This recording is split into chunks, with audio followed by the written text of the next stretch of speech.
Morning class. Today we will discuss our next few questions of this lessons.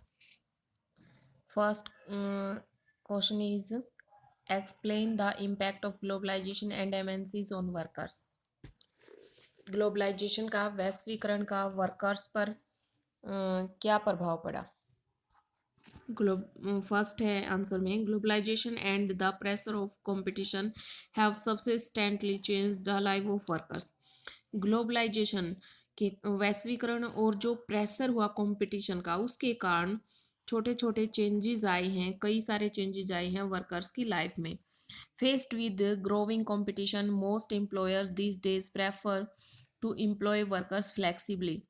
ज़्यादातर जो company है उन्होंने workers को फ्लेक्सिबली यानी कि काम के टाइम पर तो रख लेते हैं वरना उनको जॉब से निकाल देते हैं. इस तरीके का जो पॉलिसी है वो अपना ली है. This means that workers job are no longer secure. इसलिए उनकी जो जॉब है वो सिक्योर नहीं रही है, वो रेगुलर नहीं रही है. सेकंड है because of globalisation and MNCs only skilled and educated worker have gain. केवल जो स्किल्ड हैं और एजुकेटेड वर्कर्स हैं उन्हें ही ज़्यादातर जॉब मिल रही है, वही काम कर रहे हैं. Earlier a factory use to employ workers on a permanent basis. पहले परमानेंट बेसिस पर रखे जाते थे, जो मजदूर रखे जाते थे, जो फैक्ट्रियों में वर्कर्स रखे जाते थे उनको परमानेंट तौर पर रखते थे. Now MNCs employ workers only temporary basis. लेकिन अब एमएनसी जो है वो अपने वर्कर्स को टेम्प्रेरी बेस पर ही रखती है. नेक्स्ट है workers have to put in a very long working hours and work night shift on a regular basis during the peak season. Worker से ज़्यादा काम करवाया जाता है और कई घंटे तक काम करवाया जाता है. और जब सीज़न होता है तब तो उनसे नाइट शिफ्ट भी रेगुलर तरीके से करवाई जाती है, यानी कि रात को भी काम करवाया जाता है. While this competition among the garments exports as allowed to MNC to make large profit, workers are denied their fair share of benefits brought about by globalisation. वो कह रहे हैं जो गारमेंट्स के एक्सपोर्ट में जो कंपटीशन है वो ये भी अलाउ करता है कि बहुत बड़ा उसको जो कंपनी है उसको प्रॉफिट भी होता है, लेकिन वर्कर्स को इससे बाहर रखा जाता है. चाहे कंपनी को प्रॉफिट हुआ है लेकिन वर्कर्स को कोई इसका फायदा नहीं होता. नेक्स्ट है कि moreover conditions of work in the organise sector have come to resemble the unorganise sector. ज़्यादातर जो कंडीशन है वर्क की ऑर्गेनाइज सेक्टर में वो सामने आई हैं अनऑर्गेनाइज सेक्टर की बजाय. Workers in the organise sector no longer get the protection and benefit that they enjoyed earlier.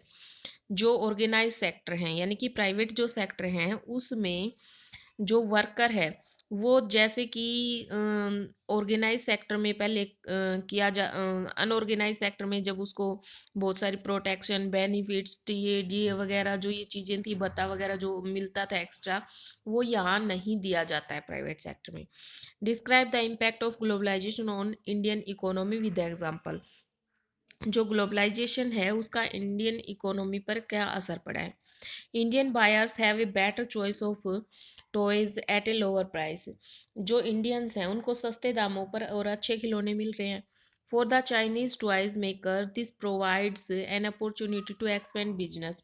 ये क्या है कि जो चाइनीज टॉयज हैं उनके लिए ये प्रॉफिट है कि वो अपना उनको मौका मिलता है कि अपना बिजनेस जो है एक्सपेंड करें.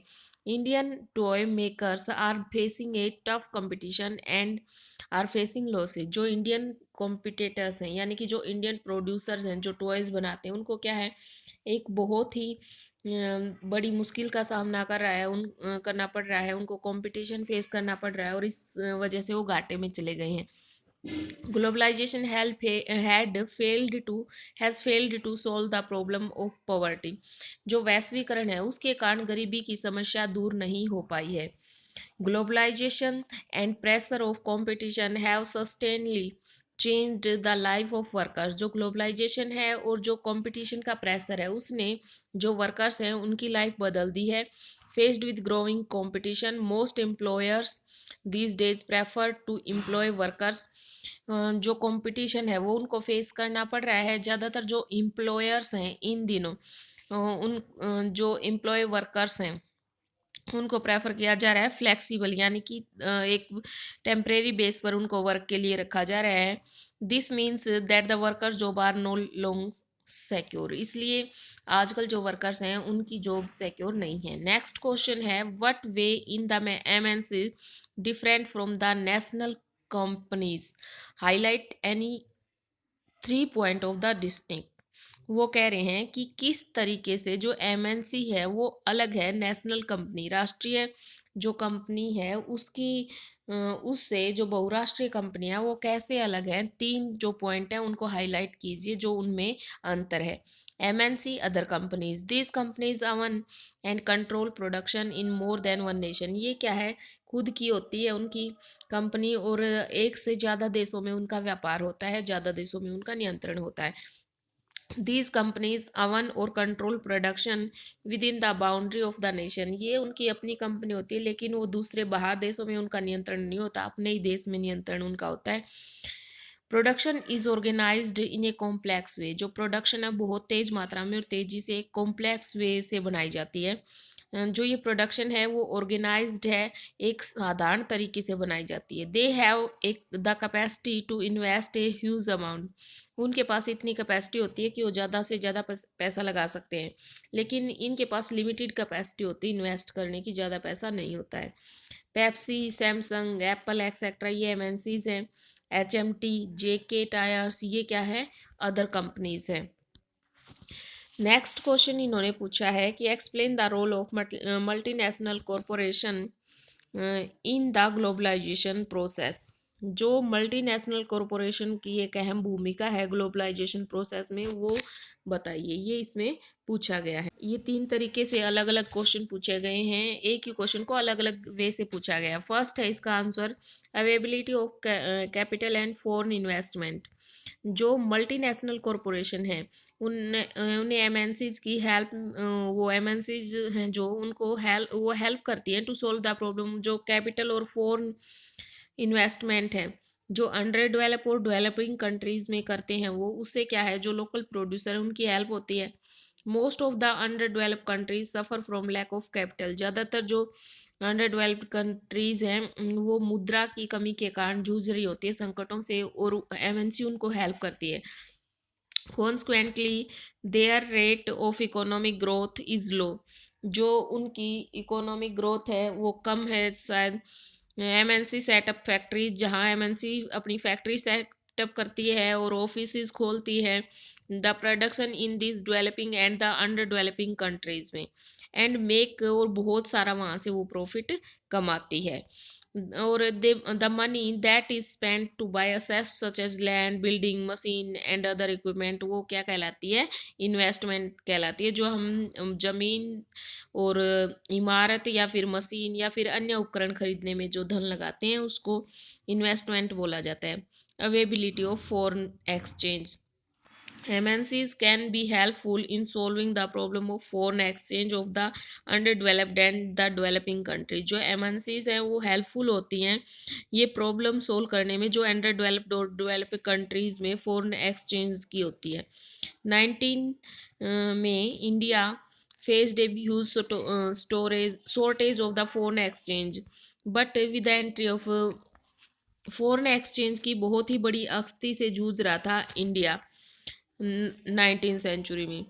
लेकिन विद द जो एमएनसी की एंट्री हुई तो ये जो फॉरेन एक्सचेंज है वो क्या हो गई, जो प्रॉब्लम थी फॉरेन एक्सचेंज की वो जल्दी से सोल्व होगी। Foreign trade and integration of make markets, the MNC help in the irrigation integration of the world market, क्या है, एमएनसी हेल्प करती है आपस में जो वर्ल्ड मार्केट है उसको लिंक करने में।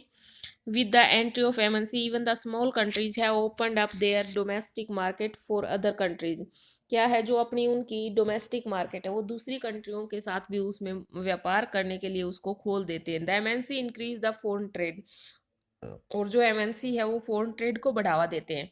Helpful in the growth of local producers, foreign trade by the MNC create an opportunity for the local producers to reach beyond the domestic market. Helpful होती है कि जो प्रोड्यूसर्स हैं, जो लोकल प्रोड्यूसर्स हैं, उनके लिए रास्ते ये खोलती है कि वो अपने डोमेस्टिक मार्केट में से हट के जो अंतर्राष्ट्रीय मार्केट है उसमें व्यापार करें, दूसरे देशों के लिए भी रास्ते खुलें। By spreading production activities, MNC spread their production activity in the different part of the world। अलग अलग बांट देती है, जैसे कि यूनाइटेड स्टेट्स में और जापान में तो डिजाइन तैयार करते हैं, चाइना में मैन्युफैक्चर करते हैं कंपोनेंट्स को, क्योंकि वहाँ चीप लेबर उनको मिलते हैं।